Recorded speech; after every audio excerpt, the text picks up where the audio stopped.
বাংলাদেশ ব্যাংকের governor Ahsan H Mansur বলেছেন, বাংলাদেশ থেকে পাচারকৃত অর্থ দেশে ফিরিয়ে নিতে নানা উদ্যোগ গ্রহণ করা হয়েছে। এরই মধ্যে সফলতার মুখ দেখেছেন বলে জানান তিনি। নিউ ইয়র্ক সিটিতে বাংলাদেশ কনস্যুলেটে বিভিন্ন পেশাজীবীদের সাথে মতবিনিময় সভায় এইসব কথা বলেন তিনি। এ সময় বাংলাদেশের ব্যাংকিং সেক্টর নিয়ে বিশদ আলোচনা করেছেন আহসান এইচ মনসুর। বিস্তারিত রিপোর্টে। নিউ ইয়র্কের একটি রেমিটেন্স ফেয়ারে যোগ দেওয়ার কথা ছিল বাংলাদেশ ব্যাংকের গভর্নর আহসান এইচ মনসুরের। তবে ওই ফেয়ারটি নিয়ে অনেকের বিস্তর অভিযোগ ছিল। পরে বিতর্কের কারণে সেই ফেয়ারটিতে যোগ দেননি Bangladesh bank governor.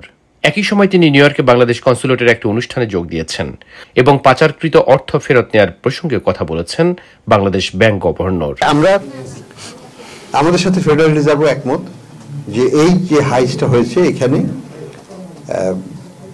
Certain degree of significant degree of negligence ছিল অন দ্য ফিলিপিনো ব্যাংক, এবং এই মামলাটাকে কিন্তু তারা ফেডারেল রিজার্ভ বাংলাদেশ সরকারকে আমাদের পাশে আছে।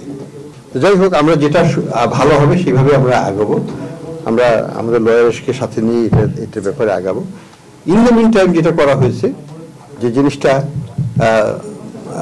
আমাদের যে সুইফট সিস্টেম যেটাকে কাজে লাগানো হয়েছিল, সুইফট সিস্টেমের সাথে এখন আর কোনো সিস্টেম জড়িত নয়। ইট ইজ স্ট্যান্ড অ্যালোন, এবং এটাকে আর বাইরে থেকে ইন্টারফারেন্স করতে পারবে না। এবং প্রতি কয়েক মাস পর পর, এই গত সপ্তাহে সুইফটের 3 জন লোক তারা ঢাকা গিয়েছিল to look into our SWIFT সিস্টেমের ইন্টিগ্রিটিটা দেখার। পরে উপস্থিত অতিথিদের বিভিন্ন প্রশ্নের জবাব দেন আহসান এইচ মনসুর।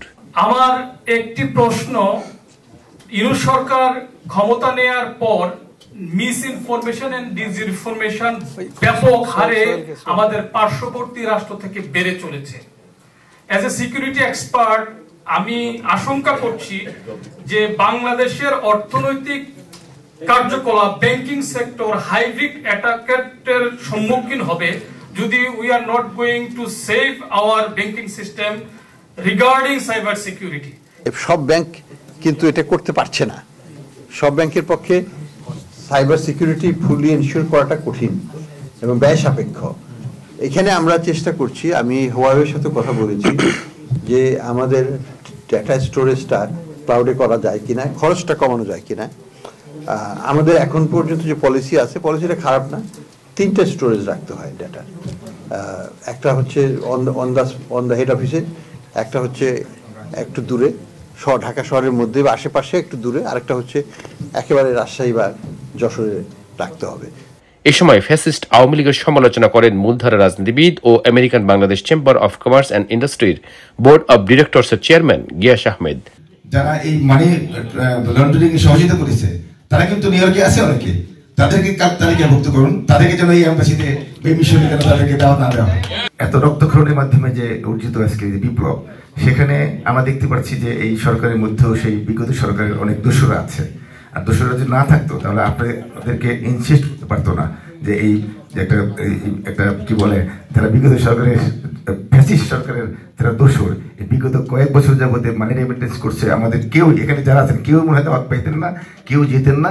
10-12 জন লোক, তাদেরকে আপনারা চিহ্নিত করেন কার দিয়েছে, কারণ আপনাদেরকে বলেছে এখানে আসার জন্য। অত তারাই কিন্তু প্রভাবশালী। আপনাকে যারা ইনসিস্ট করেছে তারা তো আমার মতো সাধারণ মানুষ না। অনেকেই বর্তমান প্রেক্ষাপটে বাংলাদেশের ব্যাংকিং খাত নিয়ে গভর্নরের কাছে জানতে চান। ধৈর্য সহকারে এইসব প্রশ্নের উত্তর দিয়েছেন তিনি। যারাই যে কোনো ব্যাংক ভবিষ্যতে কোনো ধরনের মিসরিপোর্টিং অপকর্মের সাথে জড়িত থাকবে, আমরা তাদেরকে ভেঙে দেব।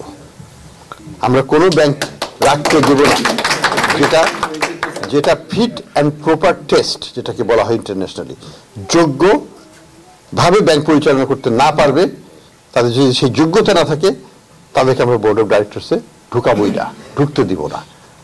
এটা রাজনৈতিকভাবে হলেও দেবো না। আমার কাছে চাপ এসছে, অমুকের কাছে অমুককে দিতে হবে, অমুক রাজনৈতিক দল। আমি বলছি নো, এটা রাজনৈতিক প্রতিষ্ঠান নয়। ব্যাংক হচ্ছে জনগণের আমানতের জায়গা। এখানে এটা নিয়ে রাজনীতি করার জায়গা নয়। আমাদের ব্যাংকে ব্যাংকের মতো চলতে দিতে হবে। অনুষ্ঠানটিতে সভাপতিত্ব করেন নিউ ইয়র্কে নিযুক্ত বাংলাদেশের কনসাল জেনারেল নাজমুল হুদা।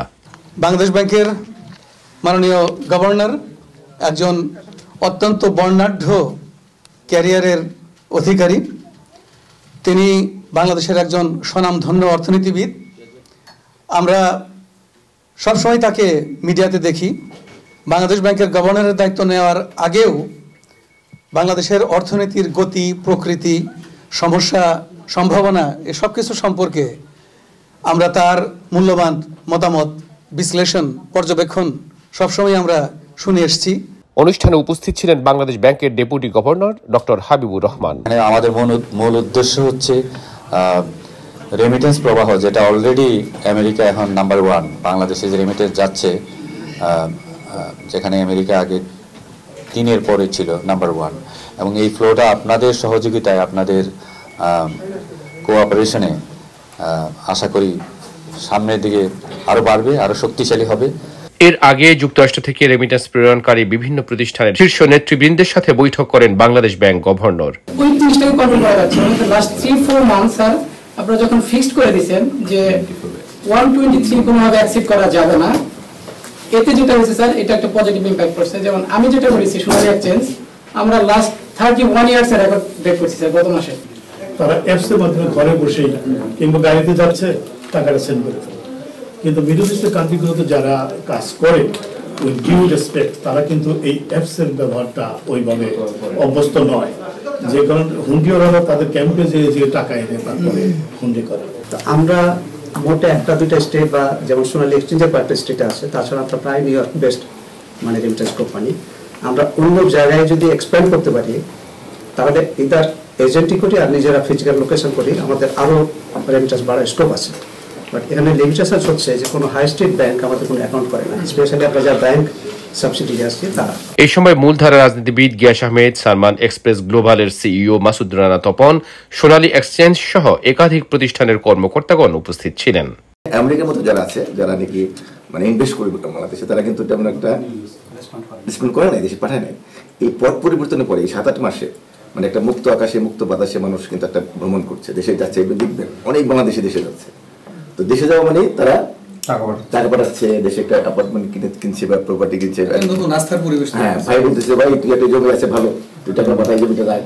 তো এইভাবে কিন্তু দেশে যদি গণতান্ত্রিক পরিবেশ থাকে, আমরা যে আন্দোলনটা করে আসছি সবসময়, যে দেশে একটা গণতান্ত্রিক পরিবেশ থাকতে হবে। সেই গণতান্ত্রিক পরিবেশ থাকলে দেশে রেমিটেন্স যাবে, বৈদেশিক মুদ্রা যাবে এবং ইনভেস্টররা যাবে। এটা ওরা ইন্টারন্যাশনালি ওরা এমন ভাবে করতেছে যাতে ছোট কোম্পানিগুলো মানি ট্রান্সফার গুলো যাতে কোনোভাবে অ্যাকাউন্ট খুলতে না পারে, এটা একটা চাপ আছে ওদের কাছে।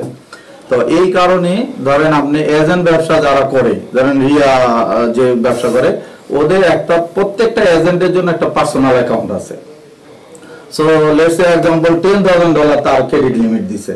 $10,000 ক্রেডিট লিমিট দেওয়ার কারণে ওই এজেন্ট কিন্তু তাকে কেউ মনিটর করতে হয় না স্যার। যে আমেরিকান বড় ব্যাংকের মধ্যে একমাত্র সিটি আছে আমাদের এখানে,